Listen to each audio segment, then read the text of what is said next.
Well, she is accused of operating an international drug operation while working for the San Jose Police Union, and now she is officially out of a job. Today, the union formally announced it has fired its former civilian chief executive director, Joanne Segovia. She's facing a drug trafficking charge in federal court. The police union also announced plans for an independent investigation. Here's NBC Bay Area's Robert Hondo with the latest moves as calls for transparency continue to get louder. The frantic-looking woman now facing at least one federal drug trafficking charge is a far cry from the poised civilian executive director who was part of the San Jose POA for 20 years. 64-year-old Joanne Segovia was formally fired from her job with the POA this morning, just days after being charged in federal court with importing fentanyl and other drugs from overseas and sending it out to dealers in other states for years. My disbelief and shock has turned to anger. And while there's still some disbelief, I'm just angry right now. A Department of Homeland Security investigation showed she allegedly accepted more than 60 international drug shipments at her home, an operation she often ran using her POA office computer. The POA says it will now bring in an independent investigator with knowledge of federal law to see if the POA could have done more to uncover her crime. Could there have been something that we had in place that would have identified this type of deception and behavior?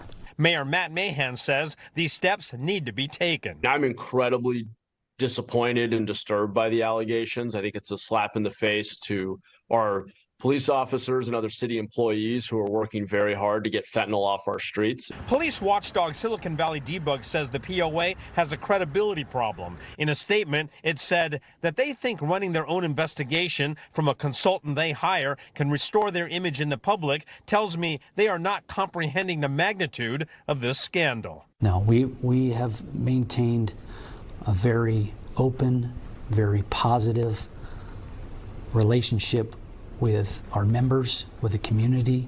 Regardless how this all plays out in public, just about everyone agrees an extensive outside investigation is a good next step to figure out exactly what happened, and more details are expected to come out as Segovia's federal court case proceeds on April 28th.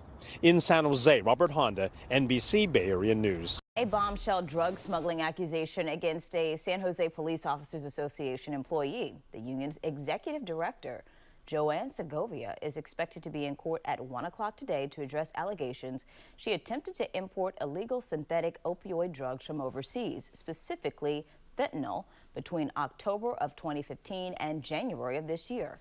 ABC 7 News reporter Amanda Castillo live outside the police union headquarters with reaction on this. Amanda? Yeah, Kumasi, of course, this case, these allegations forcing many familiar with law enforcement to question if true. How could this have gone on for so long undetected? How might this impact public trust? And how do we prevent this from ever happening again? If these allegations are true, these are very, very serious and actually shocking. Former San Jose Independent Police Auditor and retired Supreme Court Judge Ladoris Cordell weighs in following accusations of drug trafficking against Joanne Segovia, the executive director of the San Jose Police Union.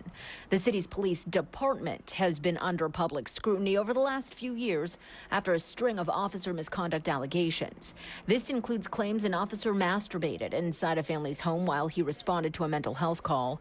An officer showed up drunk to the baby Brandon kidnapping investigation. Allegations an off-duty officer was arrested on suspicion of DUI. Now this. This is an instance that does not help build trust. People, I'm sure, are wondering how it is someone could get away with this for so long right under the noses of the police. In a statement, San Jose Police Chief Anthony Mata telling ABC 7 News in part, "I want our stakeholders to know that the civilian employee was never employed in any capacity by the San Jose Police Department." And she's a civilian, but she was somebody working directly, and maybe she felt she was even safer doing this because she maybe would not be scrutinized by them. So I hope as a result of this, if they want to build trust in community, they've got to set out protocols and procedures for those who work within the union so that this never happens again. Union President Sean Pritchard says he first got a call from federal authorities last Friday about Segovia, a 20-year employee of the union. Talk about a woman who has helped fallen officers' families, helped organize fundraisers when officers' children are sick. That's the person we know. And Segovia is expected in court at 1 p.m. today and could face up to 20 years in prison if convicted. Live in San Jose, Amanda Del Castillo, ABC 7 News.